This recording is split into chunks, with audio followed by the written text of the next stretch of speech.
Tonight, before we go any deeper, try to notice just one thing.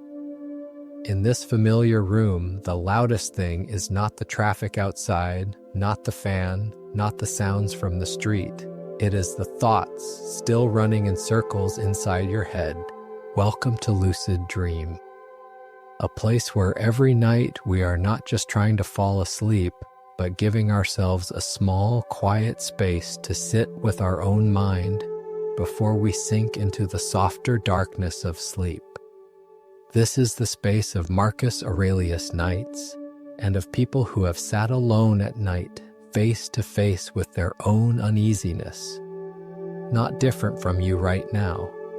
If tonight you clicked on this video because your chest feels a little heavy, your lungs feel a bit tight, your mind refuses to calm down, and there is this vague feeling inside that says, something is not right with me, but I cannot even name it, then you are in the right place. Lie down a little more comfortably. If you are sitting, you can lean your back against the wall or the headboard. You do not need a perfect posture. You do not need to take notes. You do not need to understand everything. The only thing you need to do is let this voice walk with you for a small part of this night. Like an older friend who is somewhere in this same room, not talking loudly, just speaking slowly with you, with a voice that is low and warm, not in a hurry. Maybe all day today you looked very fine. You answered emails as usual, you replied to messages, you laughed with coworkers, you talked with family, you played your role the way you always do. But when the lights go off, when you place your phone face down, when the window is shut tight, something inside you starts to speak clearly, a feeling that is hard to describe. Not exactly pain, not fully sadness, more like a small knot inside your chest that no one has untied yet. Anxiety often chooses quiet moments like this to show up. It does not scream.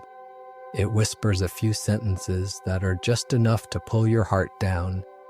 Will tomorrow be okay? What if things go wrong? What if I stay stuck here and never move forward?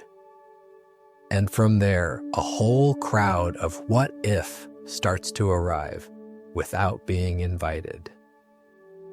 Seneca once wrote, "We suffer more often in imagination than in reality." We suffer for things that have not happened yet, more than for the things that really happen. Marcus Aurelius, the emperor who also lost sleep like we do, reminded himself in this way. Today I escaped anxiety, or no, I discarded it, because it was within me in my own perceptions, not outside.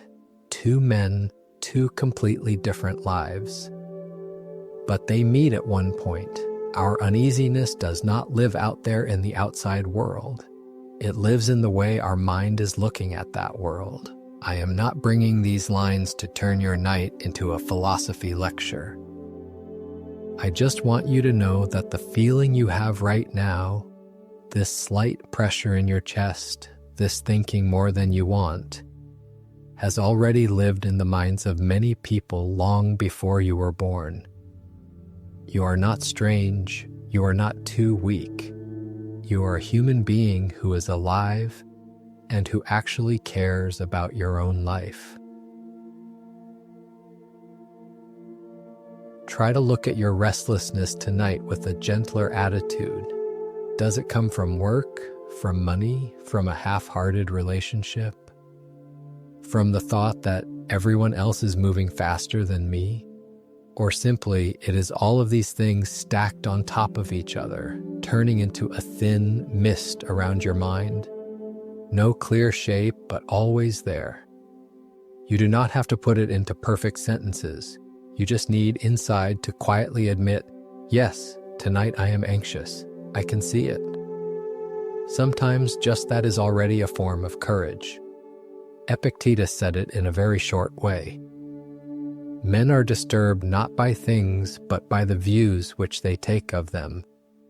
We are not disturbed by events themselves, but by the way we look at them. Tonight, before you try to stop worrying, we only need to gently shine a light on the lens we are using to look at everything. Notice one more thing. When the mind is tired, it tends to choose the worst possible script.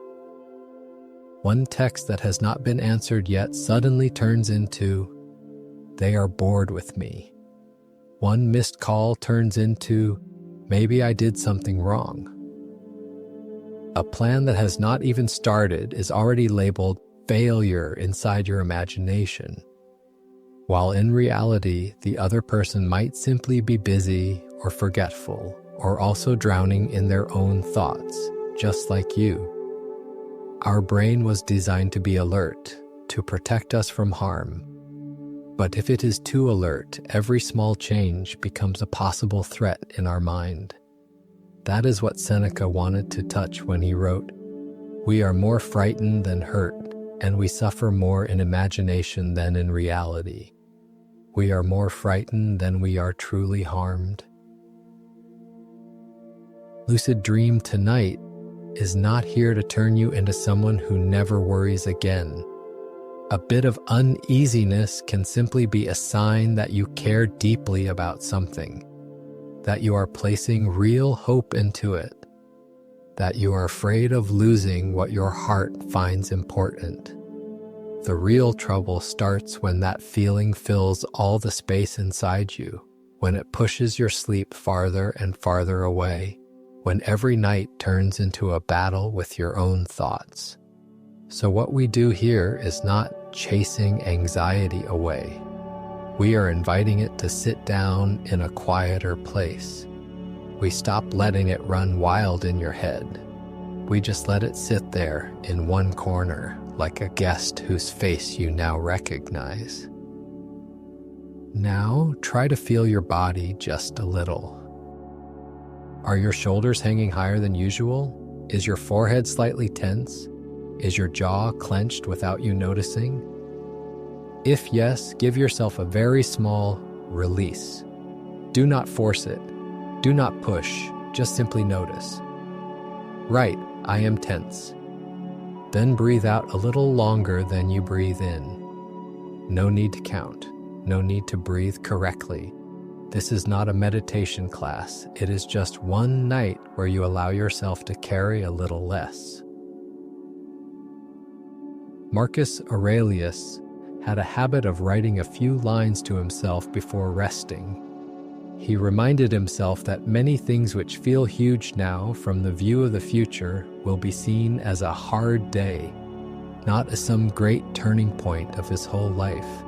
Tonight, you do not have to write, but you can borrow a bit of that spirit. Inside, if you want, you can whisper to yourself, "Today, within my own limits, I tried. Not compared to anyone else. No extra line of, but I should have." Just that. Tonight, Lucid Dream is here with you not to pull you away from yourself, but to help you see more clearly what is happening inside you. The moment you admit, "Tonight I am not doing so well," is also the moment you stop pretending that you are always strong. From here, we will slowly follow all the small threads that are tightening around your mind. The things beyond your control, the worst-case scenarios, the exhausting expectations. But that belongs to the next moments. Right now, you only need one slower breath, one gentle closing of the eyes, and this simple thought. In this quiet room, you do not have to face this all alone. You still have yourself. You still have your breath moving in and out. And you still have these old reminders from people who lived thousands of years ago, all whispering the same thing. The calm inside you has not disappeared. It is only waiting for you to give it a chance to come back. By now, your room might be completely dark. The phone screen is less bright. The light outside the window is fading. And there's only one thing that still refuses to turn off: the questions in your head. But if you pay close attention, maybe your heartbeat has already softened a little compared to when you first pressed play. Your breathing is steadier, no longer as rushed as a few minutes ago. As if just admitting, "Tonight I am anxious," has already helped you step out of the first layer of restlessness. Now we are moving closer to what is standing behind that door. Fear. Anxiety usually has a very clear core. It is built around one, two, or a few specific fears that we do not dare to look at directly. Fear of not having enough money, fear of not being good enough, fear of being left behind, fear of being abandoned, fear of failing, fear of people looking at us with the eyes that say, "I told you so." During the day, we can half forget these fears. We still have work, we still have conversations, we still have notifications pulling our eyes back to the screen. But at night, when everything around you drops into the background, when it is just you with yourself, they start to show their shape more clearly. Not to punish you, but like a child who has waited all day just to say one sentence. "Please, look at me for a moment." Seneca once wrote, "He who suffers before it is necessary suffers more than is necessary." The one who makes himself suffer for things that have not happened yet ends up carrying twice the weight. But to stop suffering twice, first we have to dare to look directly at what we are afraid of. Most of the time, our reflex is to run away from fear. We switch to another video, we open another tab, we watch a few more short clips, we scroll until our eyes are tired and we fall asleep without knowing when. There is nothing wrong with trying to distract yourself. Anyone who is exhausted will do that. But if every night we only run from it, it will still stand there in the exact same place, waiting for us on the next night. Marcus Aurelius has a sentence that sounds very direct but is gentle toward anyone who dares to face themselves. If you are distressed by anything external, the pain is not due to the thing itself, but to your estimate of it. And this you have the power to revoke at any moment. If something outside you makes you miserable, the pain does not really come from the event itself. It comes from the way you see it. And that view is something you have the power to change. But to change it, you have to be willing to look. Tonight, instead of turning away, we can try something that we rarely feel calm enough to do. Gently invite your fear to sit down right in front of you, not to argue, not to fight it, just to look at it more clearly. You can imagine you're in an empty room. There is you, one chair, and another chair facing you. On that chair sits the biggest fear of tonight. You do not have to say its name out loud, but inside, try to see, what are you actually afraid of tonight? Not the tiny things, the one thing that makes your heart drop for a second whenever it appears. Maybe it is the fear of what if I fail? What if this project does not work? What if I lose this job? What if the path I am on takes me nowhere? It could be the fear around a relationship. What if they leave? What if we are not like before? What if later I am the only one still here? Or it is a fear that sounds vague, but everyone has felt it at some point. The fear that you will never become any version of yourself that feels good enough. Epictetus once said, "When you are offended at any man's fault, turn to yourself and study your own failings. Then you will forget your anger. If something in another person upsets you, turn back and see what is wounded inside you." Fear works in a similar way. It often touches the places that have been hurt before. Not because it is cruel, but because those places are more sensitive than the rest. Now, try to look at it the way you look at a shadow on the wall. When you turn your back, you can only feel its vague presence. But when you turn around and look directly at it, you see something. The shadow is always smaller than the light source that creates it. The fear tonight, no matter how big it feels in your head, is still only a projection. If you walk closer to it, it starts to shrink. We do not need to ask, "How do I stop being afraid?" That question usually makes us even more tense. Instead, you can ask yourself very quietly, if the thing I'm afraid of really happens, do I truly, completely end right there? You do not have to answer right away. Let the question float in the air for a while. In the old days, from Roman battlefields to small schools in Athens, people had to face terrible possibilities. Losing the war, losing family, losing everything. What helped them not collapse was not a belief that the bad thing would never happen. It was the preparation for what they would do if it did.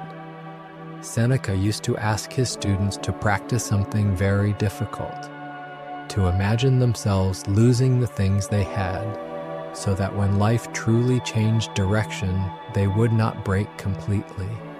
Not to live in constant panic, but to understand this. At the very least, they would still have themselves. Tonight, you do not need to go that far. We will only take a much smaller step. Look at your fear and ask, is this everything I have in life, or is this only one part of me that is shaking? Most of the time, the answer is, it is only one part. You still have all the days you have already survived. You still have all the times you were sure you could not handle it, and yet you did. And that is why you are still here, in this room, on this bed, listening to these words. Marcus Aurelius once sat in the middle of political pressure and war and could still write, "Do not let your thoughts run away with you. Do not let your thoughts drag you everywhere." He did not say, "Do not be afraid" or "be strong" in a harsh voice. He just calmly reminded himself that the mind moves faster than reality. Tonight, you can try slowing it down half a step. When fear says, "Tomorrow's going to be terrible," you can whisper back, "Tomorrow is not here yet. Right now, there is only this room." When fear says, "I am going to lose everything," you can answer gently, "Right now, I am still here. I am still breathing." Not to deny that bad things can happen, but to remind yourself that they are not happening in this exact moment. Feel this tiny difference if you can. When you turn your back on fear, it feels like something is chasing you from behind and your shoulders are always heavy. When you turn around, sit down, and look at it, it is still there. But it is no longer holding the leash. You do not have to be a movie hero. You do not need to be braver than everyone else. You just need to stay for a moment with this question. Tonight, what am I really afraid of? And then admit to yourself, even though I am afraid, I am still here. That sentence sounds very small, but it is the first step towards stepping out of fear's control. Right now, your eyes feel a bit wet. Your chest still feels heavy. That does not mean you are doing this wrong. Very often, when we finally look directly at a wound, it stings a little before it softens. Like when you touch an old scratch, that first sharp feeling is only a sign that you have touched the right place. Tonight, you have chosen not to run. You let your fear sit down in front of you and you look at it like a shadow on an old wall. And maybe if you look closely, you will see it is not as big as everything you once imagined. Later, when the night goes deeper, we will slowly separate the things that are truly outside your control from the things that are still in your hands. But right now, you only need to hold on to one thought. Your fear is not your enemy. It is simply the part of you that is shaking the most, asking to be heard. And tonight, in this room, you have started to listen to it in a gentler way. After you sit still for a while and dare to name what you are afraid of, there is usually a strange moment. You realize that many of the things weighing down your heart are actually not in your hands at all.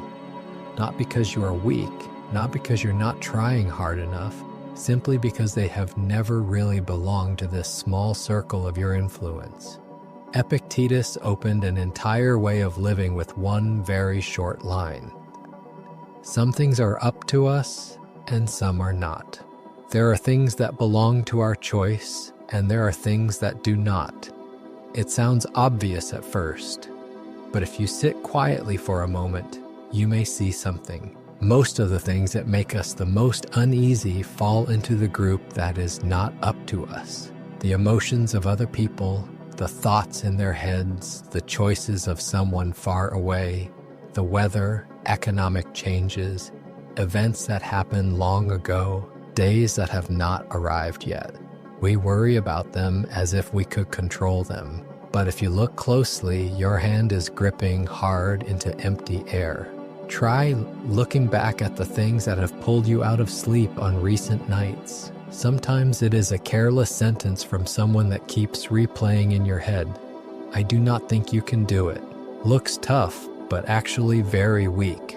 Nothing special, really. Or it is a look you could not read, a message that never got a reply and then went silent, or simply the vague shape of the future ahead. What will happen with my job?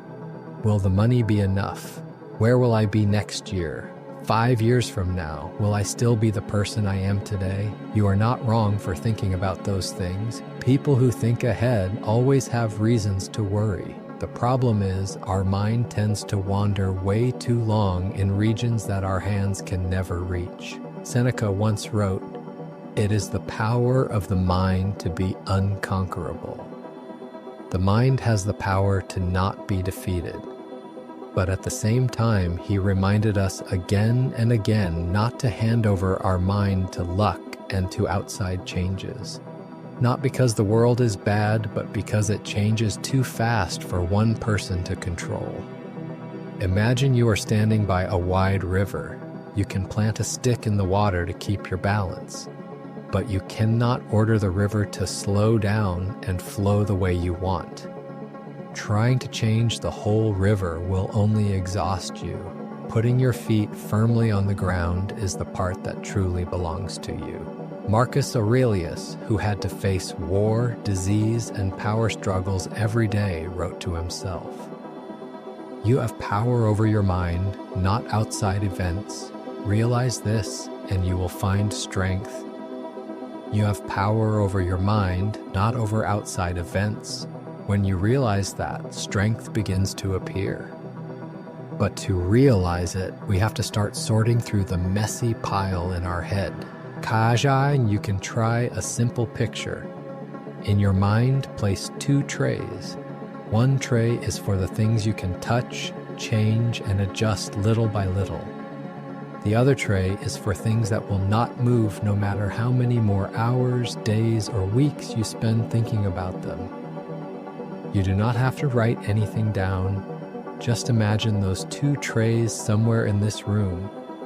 Now quietly place each worry into one of those trays. For example, if you are restless because I do not know if they still like me, the feelings of another person, what is in their heart right now, the things they did not say to you, all of that belongs to the second tray. You do not have the right to decide for them what they should think, what they should feel, whether they stay or leave. But the way you treat them, the way you are honest, the way you choose to keep your own values in front of them, the way you take care of your own life, those belong to the first tray. Just seeing that difference already makes some of the tension start to loosen. If your worry is about work, about money, about the road ahead, whether the economy goes up or down, whether the company keeps you or cuts staff, how the market changes, who gets promoted, all of that belongs to the second tray. The things you can touch are much quieter. Your ability to keep learning, your attitude at work today, the way you protect your health so you can walk the long road, the way you are honest when you do not know something and willing to learn when you need to. These things do not solve everything right away, but they are the parts no one can take from your hands. Anxiety usually appears when those two trays get mixed together. The things that are not ours are the ones we hug like obligations. The things in our hands are the ones we ignore while we wait for luck. And between those two fuzzy layers, the mind keeps spinning. Epictetus put it very simply: make the best use of what is in your power and take the rest as it happens. Do your best with what lies in your power and let the rest arrive as it will. It sounds like a nice saying to memorize, but in a night of lost sleep, it is actually a very practical choice. Right now, in your room, there are many things outside your hands. You cannot take back the words you already said today. You cannot rewrite decisions that were made months ago. You cannot force someone else to notice your effort right away. You also cannot give orders to the future, telling tomorrow it must go smoothly according to the script in your head. But you can do something much smaller and more important than any promise you make to tomorrow. You can keep for yourself the right to be calm in this moment. You can quietly ask, out of all the things I'm thinking about, which one is something I can actually touch tomorrow or even today? Sometimes it is a very small thing. Finishing one email, making one needed phone call, completing one piece of work, saying one apology, or simply letting your body rest enough so it has strength for tomorrow. These things are so small that when anxiety pulls us around, we easily dismiss them, but they are exactly the bricks that rebuild the feeling, I can still do something, instead of, I am completely powerless. Seneca did not deny the weight of things outside human control. He saw exile, loss, and the change of mood of an emperor. But in the middle of all that, he still wrote, no man is more unhappy than he who never faces adversity, for he is not permitted to prove himself. No one is more unhappy than the person who never faces hardship, because he never has the chance to see what he is truly capable of. The things beyond your reach can drain you, but they are also the place where you discover the part inside you that can still stand. The problem is, if you try to control everything that does not belong to you, you will have no strength left to take care of the part that really does. Marcus Aurelius had a habit very similar to what you are doing now. Whenever his mind was pulled by things outside his reach, he would ask himself, does this depend on me or not? If the answer was no, he let it fall out of his hands like dropping a stone into a river. Not because he did not care, but because he knew he needed to save his strength for the battles he could actually fight. You do not have to be an emperor to do the same. In your small room, inside a noisy city, you can start with that exact question. Maybe right now there is still a heavy block in your chest that has not dissolved. That does not mean you did not understand the philosophy or that you lack character. It just means you have lived deeply enough to care, to be afraid of losing, to know that some things are not simple at all. But in the middle of all that, if you pause for even one breath and recognize, this part I cannot touch, but there is still a small part I can work with. In that moment, the weight in your chest drops a little. Not much, just enough for you to take half a deeper breath. Some people spend their whole life feeling pulled by waves from outside. Other people gradually learn to stand more firmly by slowly untying the strings they have unconsciously tied to everything around them. You can absolutely be the second kind, not in 1 or 2 days, not through one video, but through many nights where you patiently sit with your own mind and ask, since when have I been handing over my peace to things far beyond my reach? Right now, no one is forcing you to make big decisions. No one is asking you to plan your whole year in this darkness. The only thing you can do and have enough strength to do is gently pull your mind away from the places it cannot control and bring it back closer to one very small thing that truly belongs to you. The way you treat yourself in this night, there comes a point in the night when you no longer have the strength to argue with life. You do not want to think more about right and wrong. You do not want to keep examining yourself. You do not want to keep analyzing what you did well and what you did badly. There is only one small and very ordinary wish. I just wish my mind could be a little quieter so I can sleep. If you are touching that feeling right now, then we are standing together at a very important part of the night, the part where your thinking mind is tired.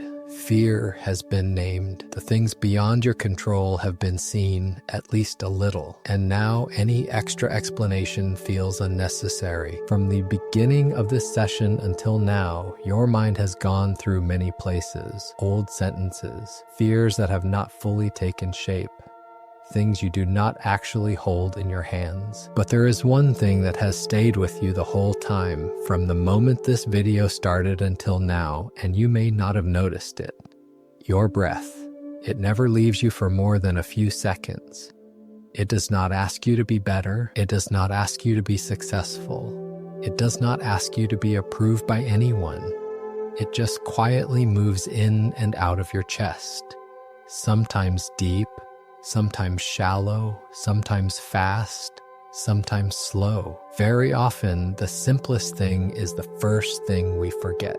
Marcus Aurelius once reminded himself, nowhere you can go is more peaceful, more free of interruption than your own soul. There is no place more peaceful than your own inner self. But to reach that place, he did not escape from life. He turned back to the closest things, the sensations in his body, the rhythm of his breathing, what was truly happening in the present moment. You do not have to be a philosopher to do the same.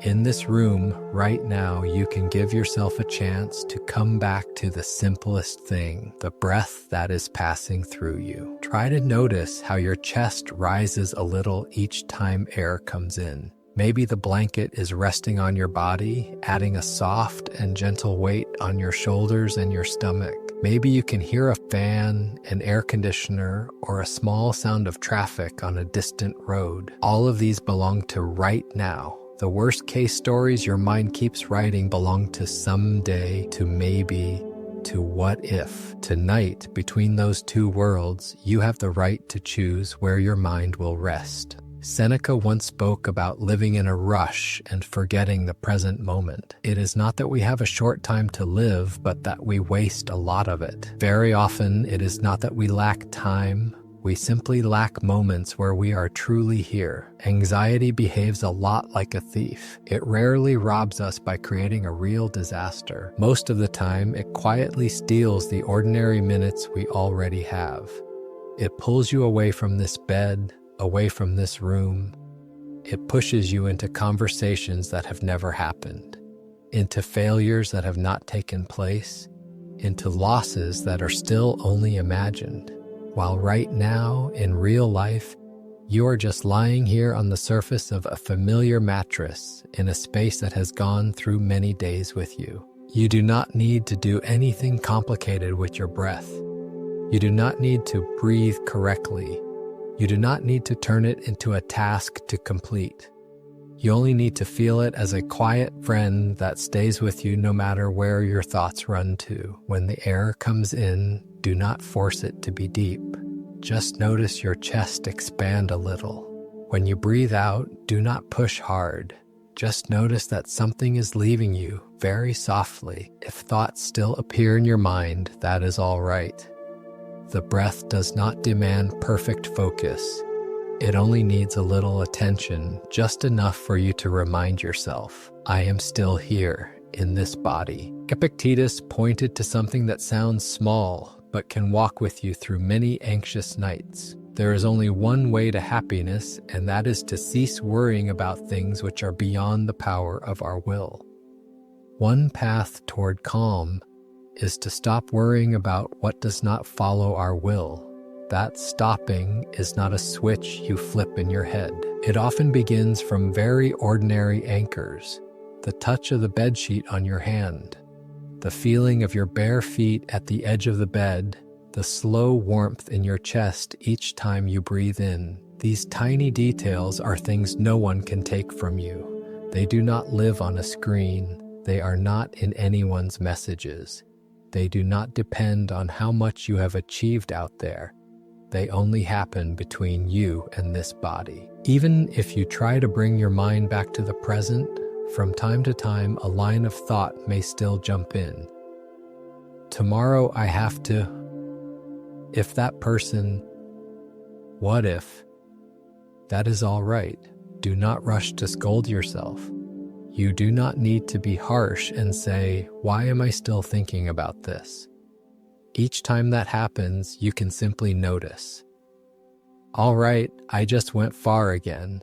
Now I will come back a little. Then return to the simplest sensation you can find in a few seconds. Your back touching the mattress, cool air on your face, the faint rustle of your clothes when you move. You do not need to hate the thought that appeared.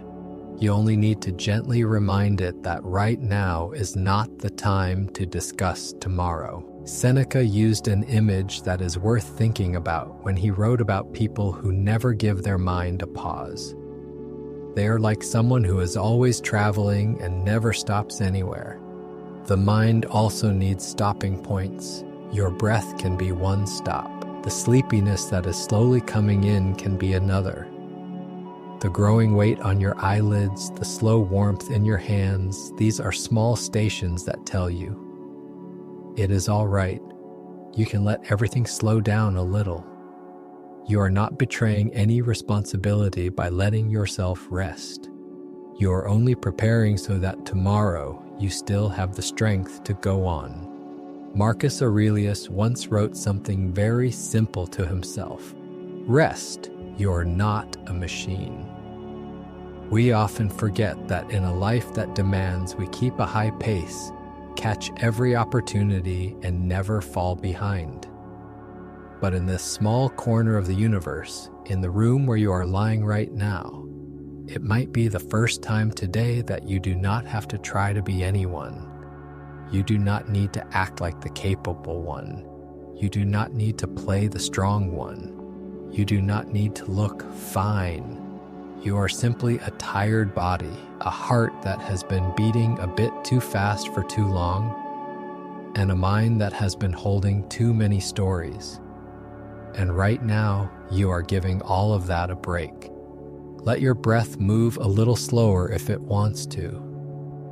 Let your eyes close on their own when they grow heavy. Let the space between two thoughts stretch out just a little longer than usual. You do not need to stretch it by force. You just need to stop filling every gap. When a thought comes, it can pass through like a thin cloud. You do not need to keep it. You do not need to chase it away. You simply stand here in the position of the observer, a little gentler than before. You may be surprised to notice this.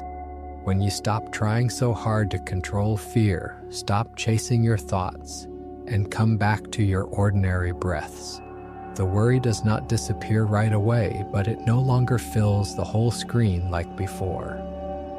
It moves to the background, like a distant noise that is still there, but no longer the main character. The main character now is you, on this bed, with a heart that is starting to slow down and eyes that are beginning to let go. There is one thing that ancient philosophers and people who cannot sleep in this century share. All of them can only live one moment at a time. No one can live 2 minutes at once. No one can take 2 breaths in a single inhale, and no one can solve their entire life in one night. Tonight, if you can do just one very small thing, stay where your breath is passing through instead of chasing where fear is running to. That alone is already a very quiet but very important shift. The rest you can let your body handle. Let it slowly pull you into sleep when your mind is no longer tied up completely by things that are far away from this present moment. When your thoughts are no longer running so far toward distant possibilities and you have started to stay a little more with your breathing and this familiar room, something else begins to appear more clearly. Your body. It has been there the whole time, staying quiet and enduring, while your mind runs from one script to another. Now, as the noise in your head softens a little, you can finally hear the way your body has been trying to remind you of something for a very long time. You may start to notice a few things. Your shoulders feel a bit stiff. The back of your neck has a dull ache. Your back feels heavy, as if you have been carrying something all day. Your stomach feels tight, like there is a lump inside that has not gone away. Sometimes your heart does not exactly hurt, but a few beats feel slightly off, as if it is short of breath for a moment. These are not random sensations. Very often this is the language of the body when the mind has been exaggerating the things it is afraid of. Seneca once wrote about people who live in long-lasting anxiety. He said they are like someone who wears armor all the time, even while sitting at the table to eat. They can no longer tell when they are on a battlefield and when it is just an ordinary meal. The body can fall into the same state. It tightens, it braces, it gets ready to fight imagined dangers, as if a predator were hiding somewhere in this room, while in reality there is only a quiet ceiling, 4 familiar walls, and a bed that has been standing here with you for many years. Marcus Aurelius once reminded himself, your body is a river, your soul a dream and mist. The body is like a constant flow. It never stands still. It is always reacting to what passes through the mind. When your thoughts keep repeating one fear again and again, your body does not just sit there and let it pass. It answers with very clear signals, shoulders lifting, jaw becoming hard, breathing becoming shallow, chest feeling heavy. Many people only pay attention to the thinking part and forget how much tension they are carrying in every strand of muscle. You can bring your attention to a few points on your body. You do not need to do a formal body scan. Just let your awareness travel once from top to bottom. Is your forehead wrinkled even though there is no one here for you to keep face with? Are your lips pressed together even though you're not angry at anyone right now? Are your hands curled into fists without you noticing? If the answer is yes, that is a sign that some part inside still believes you are in danger, even though around you there is only the quiet darkness of a safe room. Epictetus was not a doctor, but he understood very clearly the link between mind and body. He said, when we are hindered or disturbed or grieved, let us never blame others but ourselves, that is, our own opinions. Many kinds of suffering do not come from the world truly attacking us, but from the way we judge things inside. The body reacts to those judgments as if they were absolute truth. If you believe tomorrow will definitely be bad, your body will prepare for a bad day even though tomorrow has not arrived. If you believe I will definitely be abandoned, your body will work in a constant state of alert, even if that person is still here with you. Tonight, instead of seeing your body as something annoying because it hurts here and aches there, you can try seeing it as a friend who is on your side, a friend who cannot talk, and can only use weight, heartbeat, and tightness to say, something is not right in the way you are thinking about your life. No blame, no scolding, just one way of pulling you back to yourself. You can lightly describe how your body feels right now, not with analytic language, but with very simple, everyday words. My chest feels like it has a stone in it. My stomach feels tied with a rope. My neck feels like it has carried a backpack all day. My back feels like I have sat on the wrong chair for a month. Then ask yourself, why does a normal body have to carry so much invisible weight? You do not need a perfect answer. You only need to recognize that some part of the pressure does not come from work, but from endless conversations happening in your head. Seneca once spoke about people who are exhausted not because of physical labor, but because they are pulled back and forth by too many worries. They become drained because they are always in a state of something bad is about to happen, even if that day may never come. The body does not know how to tell the difference between worrying ahead and real danger. It only receives the order from the mind. Get ready, something is going wrong, and it prepares by speeding up the heart, tightening the muscles, making it hard for you to breathe, to sleep, and to eat. From that point of view, the discomfort in your body tonight is not a betrayal of the body. It is a clumsy effort to protect you from things it believes are dangerous. Your job is not to fight it. Your job is to calm it. Like when you hold a scared child who is afraid of a shadow on the wall, and you whisper, "It is all right. It is only a shadow." You can try one very small gesture. If you are lying down, place one hand on your chest or on the upper part of your stomach. Do not place your hand there with the intention to fix anything. Just place it as a gentle signal. I see you. Feel the warmth of your palm. Each time you breathe, that area moves slightly under your hand. You do not have to force it to feel better right away.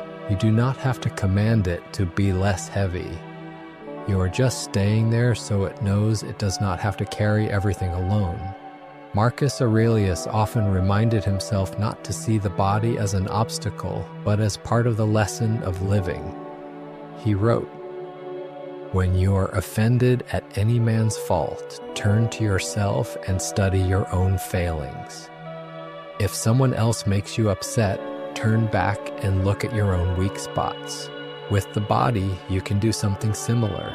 Instead of being angry at it and saying, "Why are you so weak?" you can ask, "How heavy have the thoughts been that I have made you carry?" That question does not need to be answered in words. It only needs to soften the way you look at yourself. And the body has its own memory. It remembers the nights when you curled up because you were too afraid of being alone.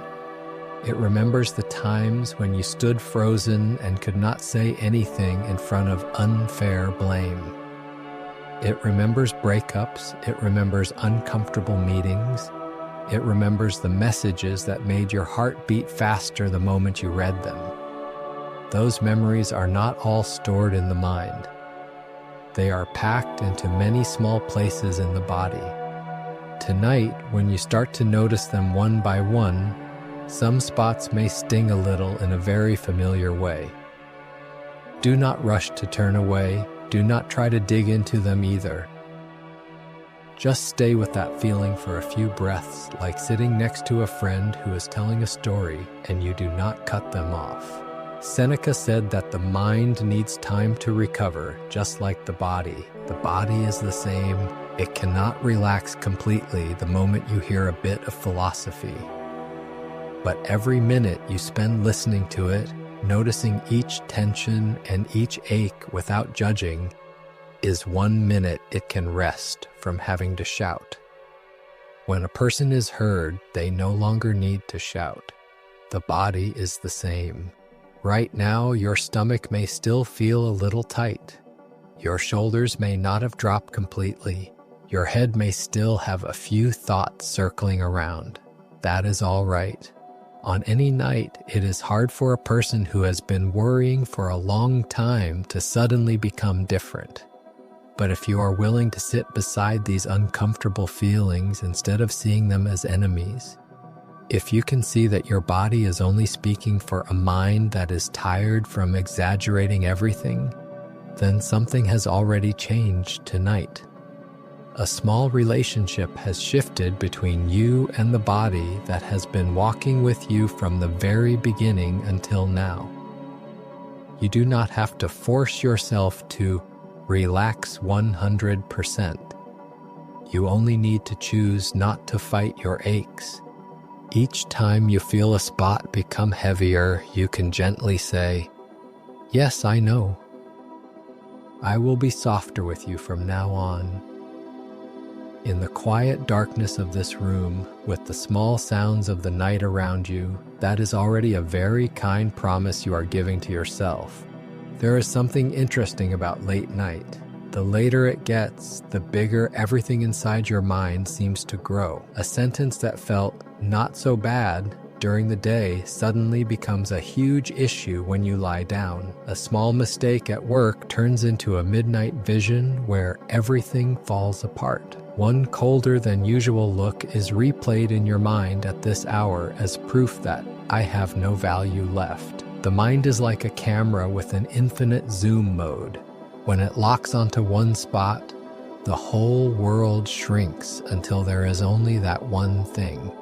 After you have seen the fear you are carrying, and after you have felt your body speaking through your heartbeat and its tight places, tonight we can try a small game with ourselves. We will try to shrink everything back down to its real size, not to dismiss it, not to pretend it is nothing, but to return each story to the place it truly deserves in your life. Seneca, who spent much of his life writing letters to his friends about how to live with less fear, had a very simple trick. He pulled worries out of his head and turned them into words. As long as they stay in the mind, they are like huge clouds, changing shape all the time. When they are forced to go through language, they shrink into sentences, into paragraphs, into one clear line. And each time he did that, he noticed that most of the things that kept people awake at night were not as big as the feeling they created. You can try a very gentle version of that right now, only in your thoughts, without paper or pen. Choose one thing that is weighing on you the most tonight. You do not have to pick the biggest problem of your life. Just choose something that makes your heart tighten a little, just enough to pull you away from sleep. Then, instead of telling that story with words like terrible, disastrous, the worst, try to sum it up in the calmest sentence you can. For example, tomorrow I have something to do and I'm afraid I will not do it well. Or, there is someone who no longer treats me the way they used to. Or, I am not sure about my finances for the next few months. No judgment, no extra spices, just the event itself. By simply separating what is happening from how I feel about it, you are already taking one very important step in shrinking the problem. Marcus Aurelius often used a different way of looking. He would place everything far away from his eyes as if he were looking from above. He reminded himself, "Consider in what state you will be if you put aside your present judgments. You will not be compelled to do anything against your will. If you temporarily set aside your current judgments, many things lose the pressure they seem to have." Tonight you can borrow that way of seeing for a moment. Imagine you're looking at yourself from the ceiling.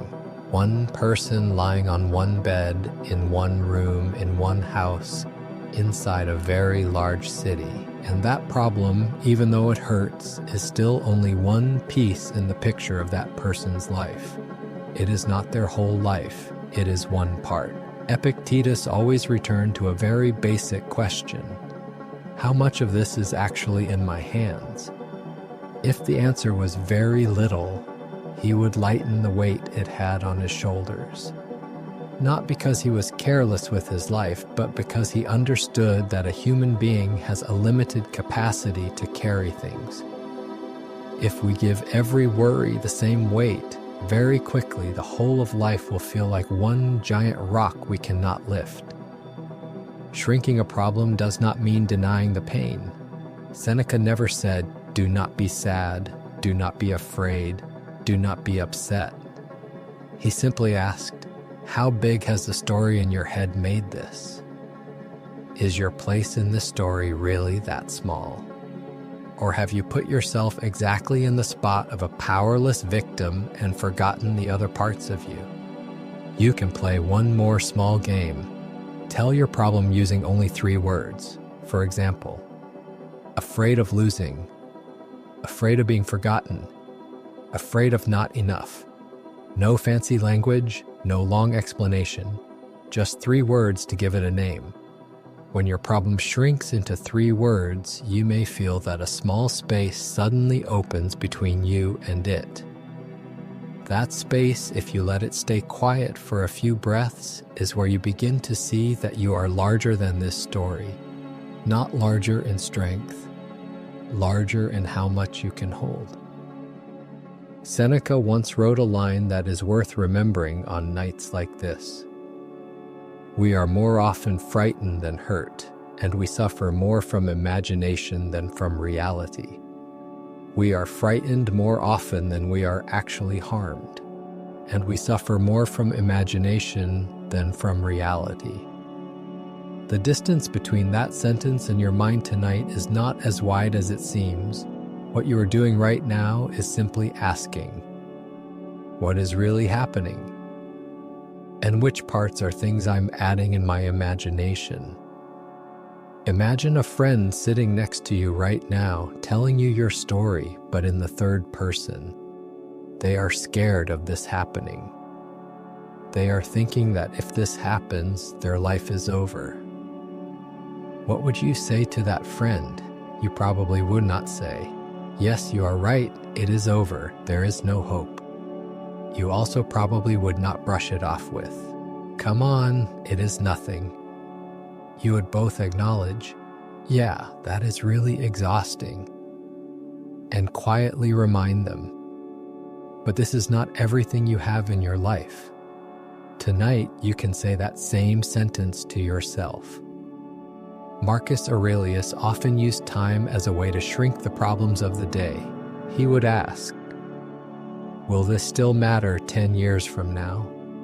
If the answer was no, he would lower its seriousness and save his energy for things that had longer value. You do not need to look 10 years ahead. You can bring the question closer. Will this still make me feel this suffocated 1 month from now? If not, is it worth taking my whole night tonight? The answer will not always be clear, but simply asking the question already shifts the weight of the problem. Seneca said that a life can feel full, not because it has many big events, but because each small thing is placed in its proper spot. Some pain needs time to be lived with, some worries need concrete plans, but there are also things that only need to be shrunk down and placed into the drawer called "This is ordinary."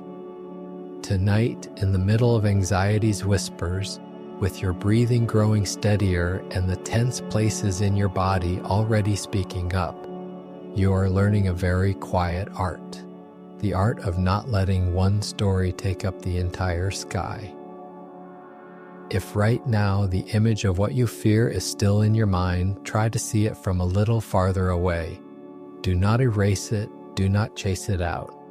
Just imagine it slowly getting smaller, moving from a giant screen in front of you to a framed picture at the far end of the room. It is still there. It is still something you will have to deal with one day. But tonight, it is no longer sitting on your chest. It is just one part of this space. The rest belongs to your breath, to a body that is getting tired, to a pair of eyes that are slowly closing. No one taught us how to shrink problems when we were young. We were taught how to worry about the future, how to try hard, how to endure.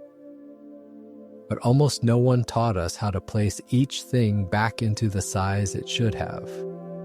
Tonight, as you practice looking at everything from a different distance, you are making up for a lesson that should have been given long ago. You do not have to master it in one night. You do not have to do it in a perfect Stoic way.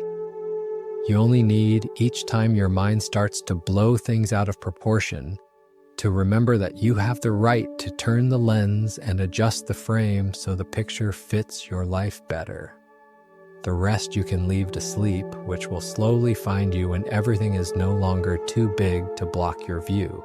The night when the city outside is tired, when the traffic has thinned out, when conversations have stopped, and you notice something. In the silence, every small sound suddenly becomes much louder. The fridge humming, the fan spinning, the wind brushing against the window frame, a single lonely vehicle passing on the road below.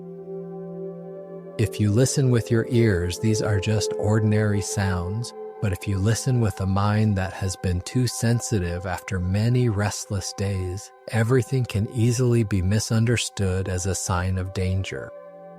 Our mind behaves the same way with the noises of life.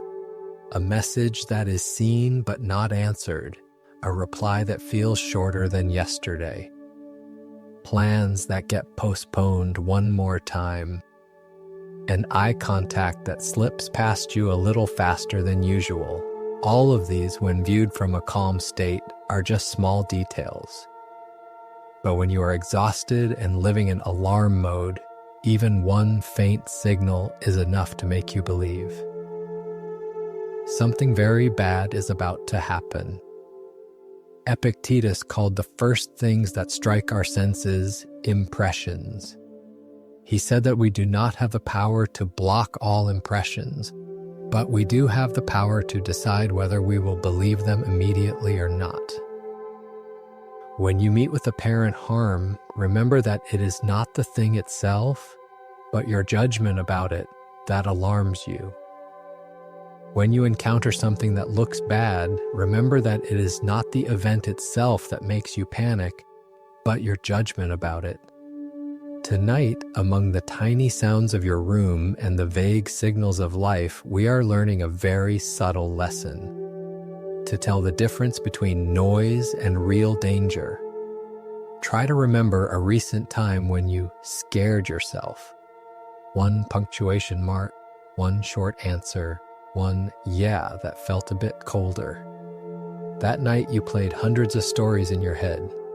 They are tired of me. They are slowly pulling away. They are angry but not saying it. Your heartbeat went up, your chest felt heavy, your mind filled with scripts, 1 day, 2 days, 3 days. And then maybe when you were finally brave enough to ask, "Is something wrong?" the answer was, "No, I have just been tired lately. I have been stressed about family stuff. I have been overloaded with work. No secret plan, no betrayal, no rejection, just two human beings, both busy wrestling with their own knots. Those nights you stayed awake, you were mostly just mishearing noise." Seneca once spoke about our habit of inflating our misfortune.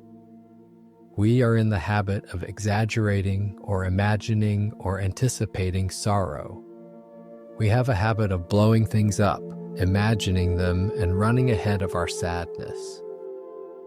Not because we enjoy hurting ourselves, but because our inner protection system is built to stop us from being caught off guard again. The mind becomes more sensitive after a few wounds, just like a house that has been robbed once becomes suspicious of every tiny creak. But if we stay in that mode forever, we will never again be able to tell the difference between a real thief and the neighbor's cat jumping on the roof. Marcus Aurelius had a strange little trick that is very useful in moments like this.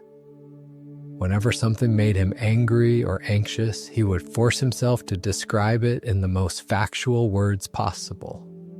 No heavy words, no emotional decoration. For example, instead of saying, "That person disrespected me," he would write, "That person did not look at me in the way I wanted."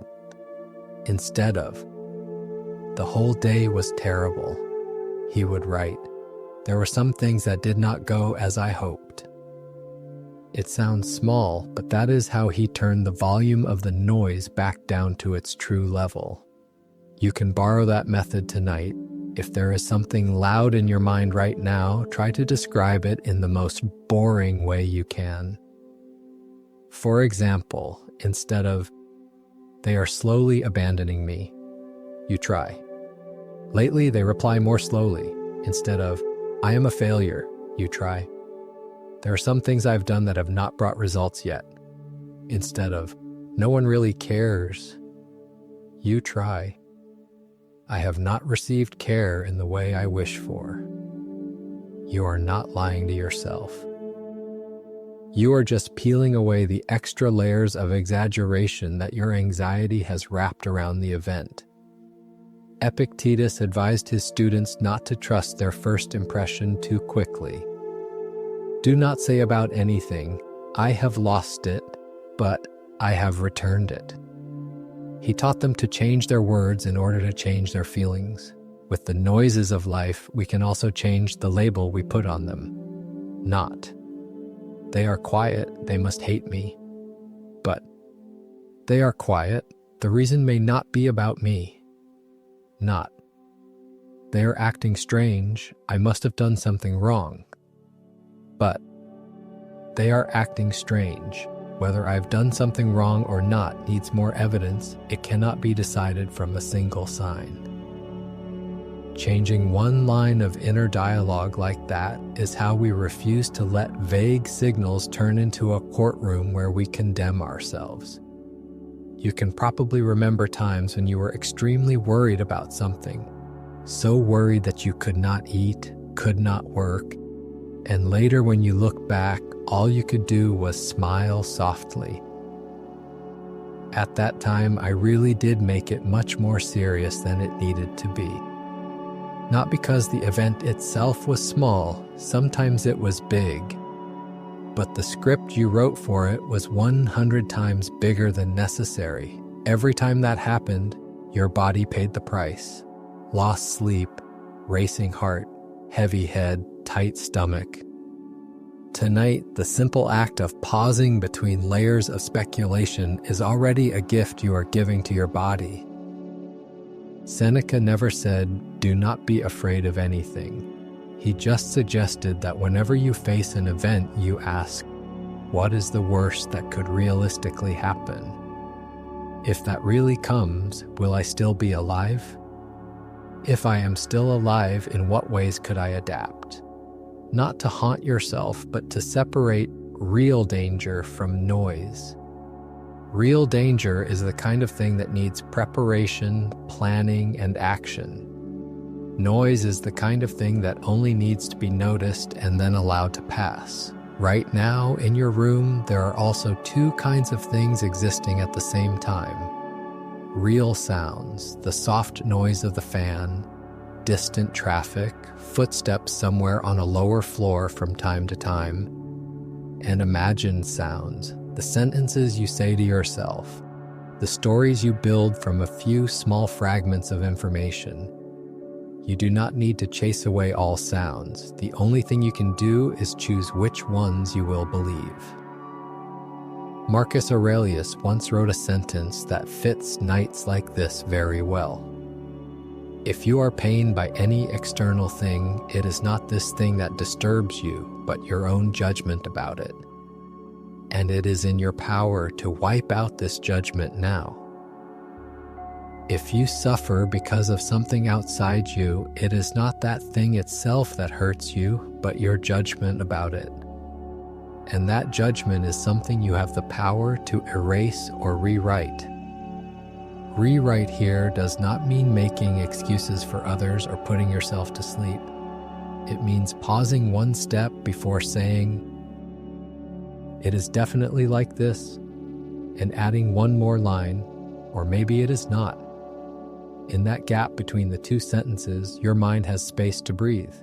Right now, there may still be a few noises inside you, a face, a sentence, an old memory, a vague fear about the future. That is all right. You do not have to force yourself to turn them all off. You only need to refuse to call them a storm, a tragedy, the end.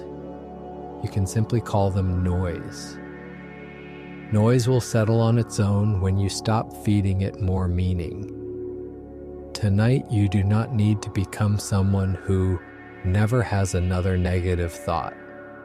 That is not realistic, and it is not the goal of Stoicism. What you are learning is something more important.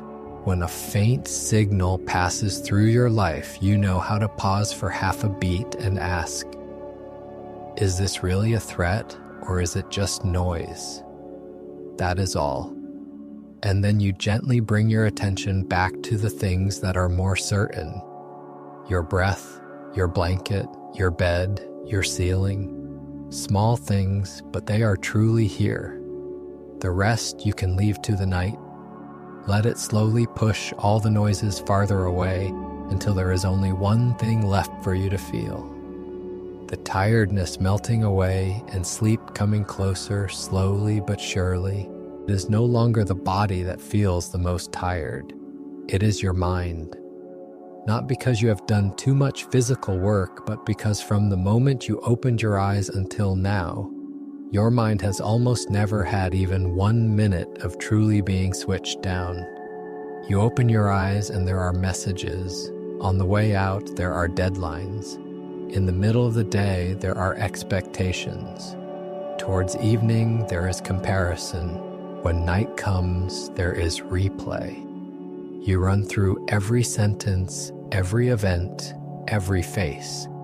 And by this hour, your mind feels like an office that passed closing time a long time ago. But there is still someone sitting there digging through every folder. Seneca said something that fits this feeling very well. The mind must be given rest. It will rise improved and sharper after a good break. The mind needs rest just like muscles, just like your eyes, just like a machine. But we usually only allow rest when everything is done. The problem is that in real life, there are almost no days when we feel everything is finished.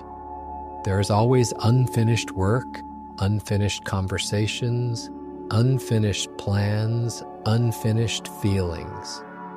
If you wait until there is nothing left to worry about before you allow yourself to rest, then your mind may reach the end of your life and still never have a single evening where it actually clocks out. Marcus Aurelius was one of the busiest people in the world during his time. He was a ruler, a general, a father, and a student. Yet he still reminded himself, give yourself a gift, the present moment. Give yourself the gift of the present moment, not as a gift for when everything is already calm, but as a gift right in the middle of the mess. Tonight, in the middle of your own mess, the kindest thing you may be able to do for yourself is simply this. Allow your mind to clock off for a while. Notice what most of us tend to do before sleep. We try to solve every problem in our head before we rest. One more round of thinking about money, one more round of thinking about that person, one more round of thinking about the path we are on. As if we think a few more rounds, everything will suddenly become clear. But in reality, the later it gets, the more tired your mind becomes, and the more distorted your perspective grows. Decisions invented at 2 or 3 in the morning are rarely the calmest ones. Epictetus never told people to run away from their problems. He encouraged facing them, accepting them, acting on them. But he also understood a simple limit. There are moments when the best thing you can do is to stop, not stop forever. Stop for now, so that tomorrow there is something left to use. If you see your mind as a worker, you will notice something. Today you have made it work overtime again and again. No proper lunch break, no real closing time. When night falls, you still keep it there, asking it to review every file from today and then to plan for the whole next month. No decent workplace would treat a worker like that. Yet that is exactly how many of us treat our own mind. Seneca wrote about people who are endlessly busy in a way that sounds very much like our minds. To be everywhere is to be nowhere. If you are in every place at once, you are not truly in any place at all. When your mind is in the past and the future at the same time, worrying about other people, angry at yourself, imagining a different version of your life, then it is not truly present anywhere. Tonight, if you want to let your mind rest, you do not need to promise anything grand. You only need to give it permission to be nowhere for a while. Not in a meeting room, not on social media, not inside imaginary arguments, just in one place, on your pillow. You can picture this image. Inside your head there is a switch. All day it has been in on mode, taking in, processing, comparing, calculating. Now you do not need to snap it straight to off. You only need to turn it down to a dim setting. What does that mean? It means you no longer demand that every problem be solved tonight. If a thought comes, let it come. If an image appears, let it appear. But do not follow it all the way to the very end. Do not let it drag you 10 steps further. When you notice yourself starting to run after it, pause slightly and remind yourself, this one can wait until tomorrow. That sentence sounds very ordinary, but it is a subtle boundary between a person who is responsible for their life and a person who is quietly torturing themselves with endless shifts. Marcus Aurelius once comforted himself on nights full of pressure. Don't let your mind run in all directions. Do not let your mind run wild in every direction. He did not write, think positive. He only reminded himself about direction. Tonight, you do not need to force yourself to be cheerful or hopeful or full of motivation. You do not. The only thing you can do and have the strength to do is to stop giving your mind more directions to run in. Look back at your day for a moment. There is a good chance you did better than you think. You woke up, you went to work or school, you handled things one by one, you endured many small discomforts, you looked past some harsh words, you tried to keep yourself from exploding at people around you, you faced things that some others do not even know about. But when the night came, your mind did not praise you. It complained, "This is not finished yet. That is not good enough. You should be more than this." If you had a boss who spoke to you like that after a day where you tried your best, you would see them as very unfair. Sadly, we often accept that exact boss inside our own head, repeating those lines every night.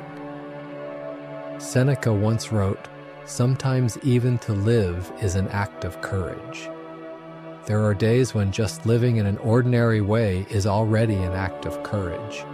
If today was one of those days for you, then the fact that you are lying here and feeling tired is completely natural. Your mind deserves to rest. Not rest because you are good enough yet. Rest because you are human. Learning to let your mind rest does not mean becoming careless or irresponsible or numb. It is the opposite. It is how you protect your ability to keep taking responsibility for your life. A person who is sleep-deprived, exhausted, and bruised by their own thoughts will find it very hard tomorrow to do what needs to be done with clarity. But a person who allows themselves to breathe a little easier, who believes some things can be handled tomorrow, will have a better chance of doing well when tomorrow comes. You do not need a complex ritual to close the office in your mind. You only need one simple sentence in your own way of speaking.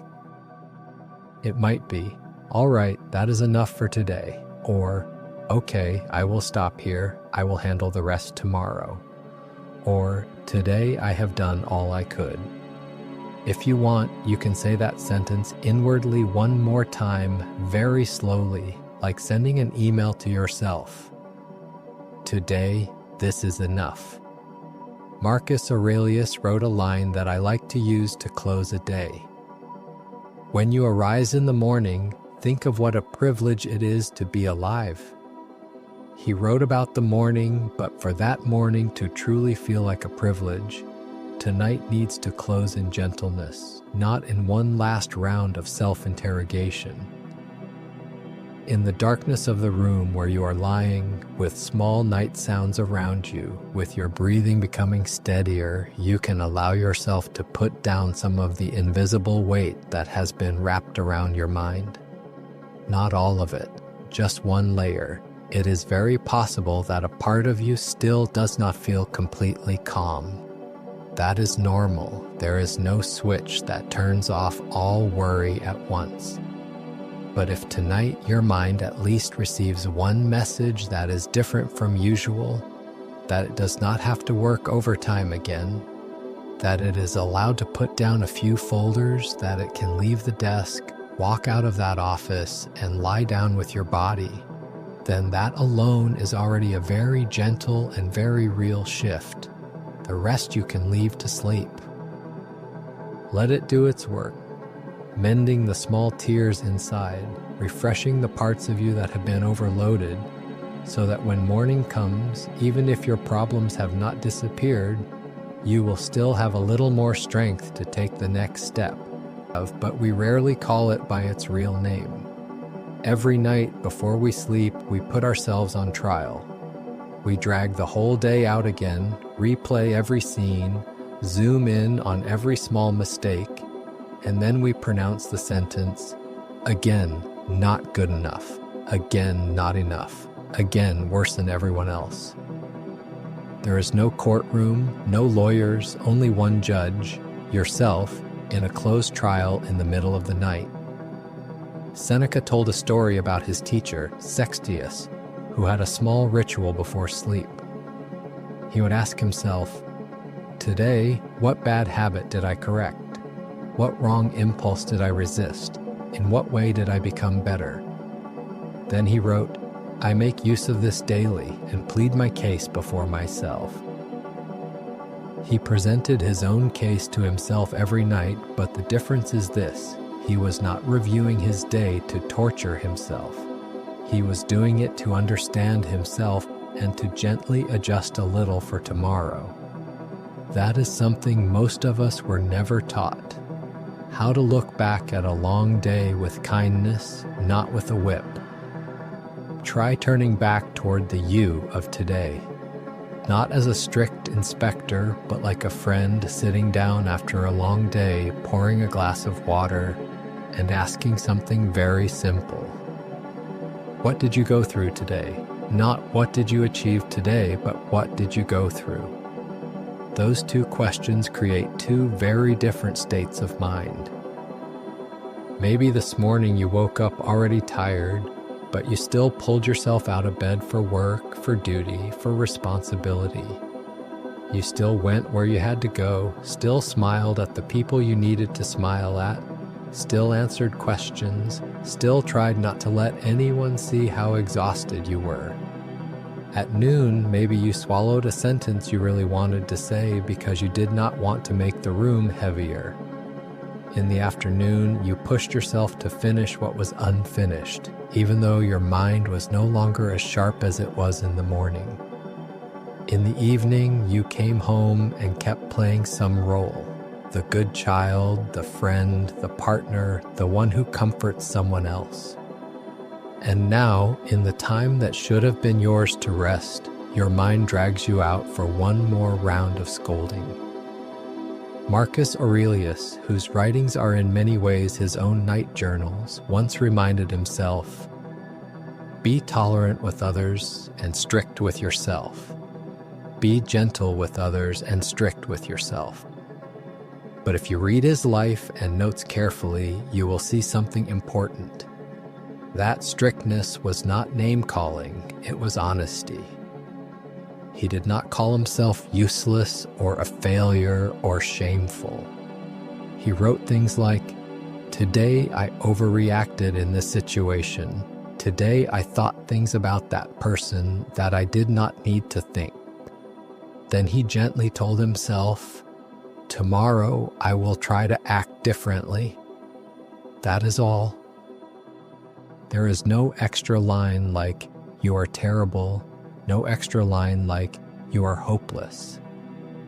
Epictetus said something that sounds simple but cuts deep. No great thing is created suddenly. Nothing truly great is built in one moment. The calm person you may want to be in the future also grows out of nights like this, nights where they slowly stop beating themselves up, stop saying, "I am a lost cause," and begin to sit with themselves as someone who is practicing. Not as a master, not as a saint, just as a person who is learning. You can try looking back on today with 3 softer questions. You do not have to say them out loud, just answer them inside. First, today, what did I try to do that other people might not see? Maybe you held back a sharp reply to keep things from getting worse. Maybe you went to work when you only wanted to stay in bed. Maybe you answered a message from a friend who is struggling even though you are not doing much better yourself. Those things rarely get applause, but they are still effort. Second, today, in what way was I at least a little better than my own worst days? Maybe a year ago you would have shut everything off and run away. Today you faced something a little sooner and you said something a little more honest. That is already progress. Third, today, what did I do that I am not very proud of? And what can I learn from it instead of using it to insult myself? Between insulting and learning, there is only one choice, but it leads to 2 very different lives. Seneca once warned about the cruelty we turn against ourselves. All cruelty springs from weakness. When you beat yourself up every night without mercy, that is not strength. That is another kind of weakness. It is weakness in the sense that you do not dare to face your mistakes clearly, so you pour everything out as harsh words. It is like someone who does not know how to repair something and only knows how to smash it. Tonight, you can choose a different kind of strength. You can dare to look at the parts you did badly without destroying your whole self because of those parts. Try looking at the you of today as if you were looking at a younger sibling who can be clumsy, a bit hot-headed, too loud sometimes, awkward with words, maybe a little lazy somewhere. But that younger sibling is also the one who goes to work, tries to handle life, and carries responsibility the best they can. If that younger sibling came to you and told you the whole story of their day, would you really look at them and say, "You truly are nothing"? Or would you say, "Yeah, that part you did not handle very well, but overall, you went through a lot today"? Tonight, you may not have an older brother or an older sister or a friend like that. So you can give yourself permission to be that person for yourself. Marcus Aurelius wrote very gently about mistakes. When you have done wrong, be quick to correct it, but do not dwell on the past. When you have done wrong, fix it quickly, but do not live inside the past forever. Fixing quickly does not mean pulling it out every night for another trial. It means you notice it, you record it if you need to, and you choose one small different action for tomorrow. The rest belongs where it belongs, in what has already happened. You can choose one moment from today that you are least happy with. Maybe it was the moment you snapped at someone. Maybe it was when you delayed an important task. Maybe it was when you stayed silent even though you wished you had spoken up. Instead of repeating, "I am terrible," change the question to, "If that situation happened one more time, what would I want myself to do differently?" That is all. You cannot erase the old scene, but at least you have turned it into a lesson, not just a reason to hate yourself. Epictetus saw every day as a kind of training session. Every habit and faculty is preserved and increased by its corresponding actions. Every habit and every ability is kept and strengthened by the actions that match it. If every night you practice attacking yourself without mercy, your ability to torture yourself will grow. But if every night you practice reviewing your day with more fairness, knowing how to praise yourself, knowing how to see your mistakes, knowing how to learn from them without using words that tear your heart apart, then slowly another habit will grow. The habit of treating yourself as a human being who deserves respect, even while still imperfect. Maybe today you made promises you could not keep. You acted fine when you were not fine. You smiled when you wanted to cry. You let something wrong pass because you had no energy left to fight it. If you could say one sentence to yourself before ending this day, you could try. Today I was not perfect, but today I lived within the strength I had. No promise about the future, no excuse, just acknowledgement. Seneca said that every night before sleep he made peace with himself. He did not always win against himself, but he did not let any day end in self-hatred. You can also give yourself that privilege. Right here tonight, on this bed, you can choose to close the day not with the sentence, "I truly am nothing," but with a softer one. "Today I am tired, but I am still here. And tomorrow, if I have a little strength, I will try again in a better way." Then let it stop there. No more arguing, no more files to reopen. Let the night do its work.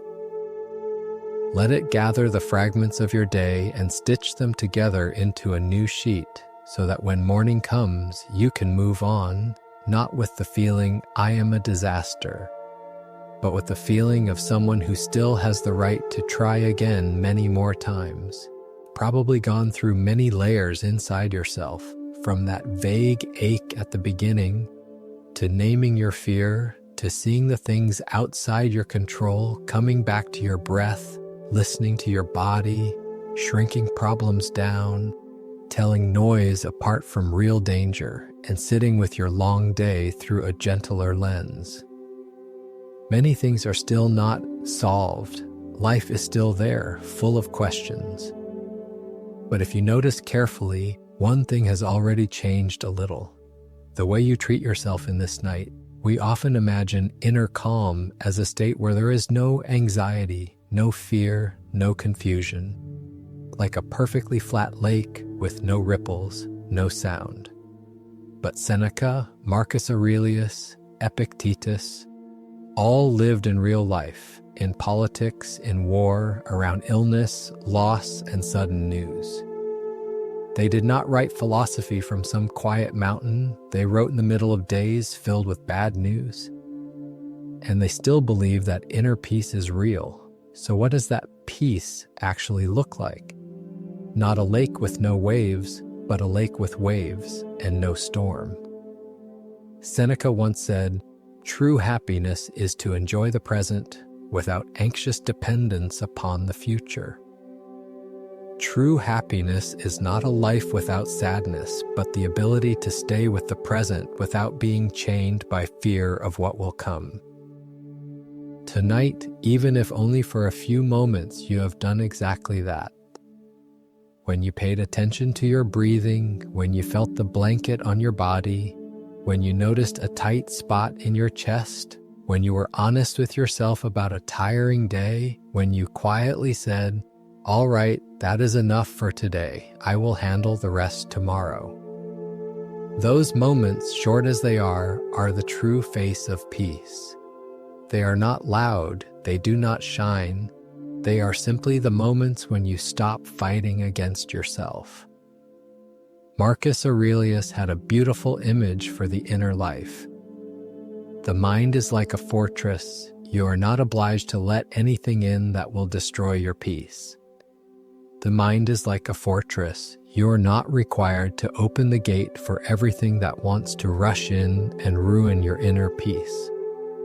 Tonight, you open the gate for many things: fear, worry, old memories, vague signals.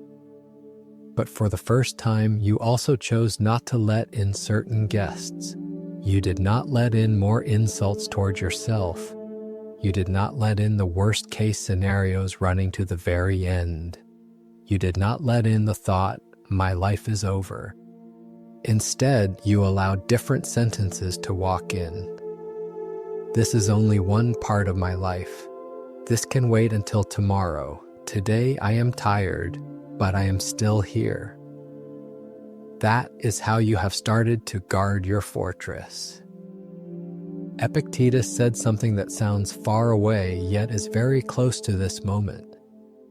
No man is free who is not master of himself. No one is truly free who has not learned to govern themselves. Mastery is not squeezing your emotions until they disappear. It is not forcing yourself not to feel anxious. It is not pretending not to care. Mastery in a night like this might look much simpler. When anxiety pulls you, you do not run away, but you also do not let it drag you through the whole night. When a small signal appears, you do not pretend not to hear it, but you also do not immediately declare, "This is a catastrophe." When an old memory returns, you do not deny it, but you also do not let it define who you are now. That is a very quiet, very private form of freedom.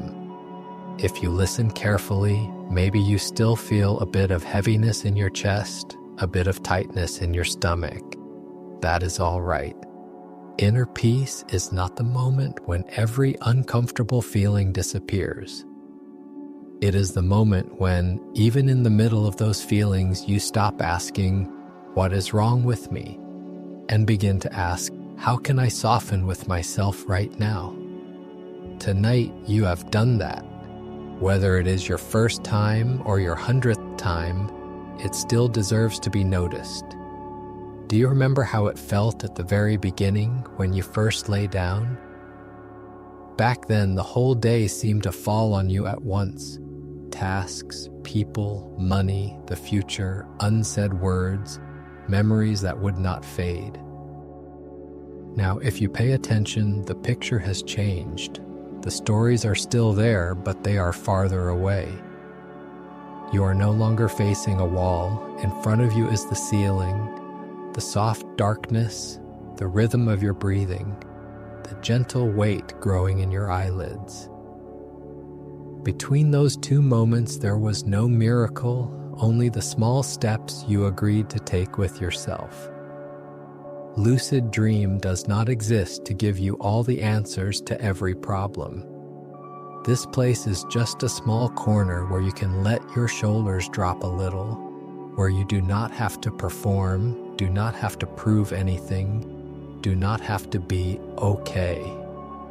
It is a place to remind you of things that should have been said to you long ago, that anxiety does not make you less valuable, that fear does not mean you are not brave, that exhaustion does not prove you are weak, it only proves you have been walking a long way. If tomorrow morning you wake up and your worries are still there, do not rush to conclude that tonight was useless. No one gets strong abs from a single workout. No one loses a lifetime of worry from one peaceful night. But every night you choose a different way to speak to yourself. Every night you remove a little blind harshness and add a little clear kindness. Every night you put your hand on your chest or your stomach and admit, "Yes, I am scared and I am still here." Then, little by little, inner peace will stop being a luxury and start becoming a new way of living. Seneca left a reminder worth keeping when the lights go off. Begin at once to live, and count each separate day as a separate life.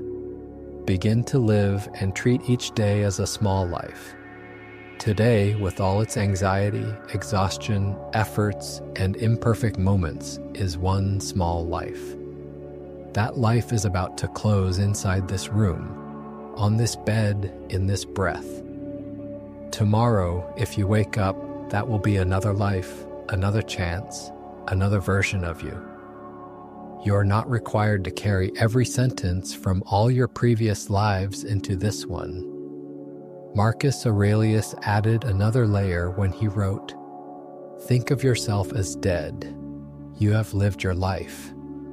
Now take what's left and live it properly." Imagine that everything up to now is already finished. What is left, live it well. It sounds dramatic, but placed in tonight, it can feel very gentle. Consider today as the part that is already done. What you managed to do is done.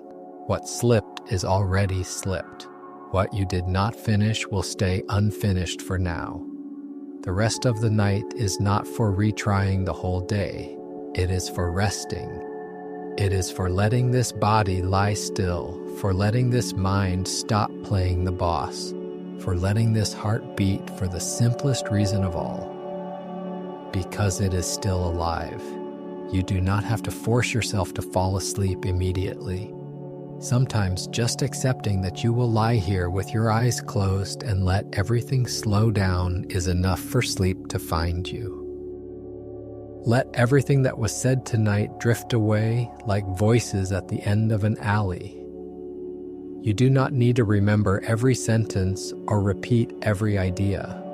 What needs to stay will stay in the way you treat yourself on the nights to come.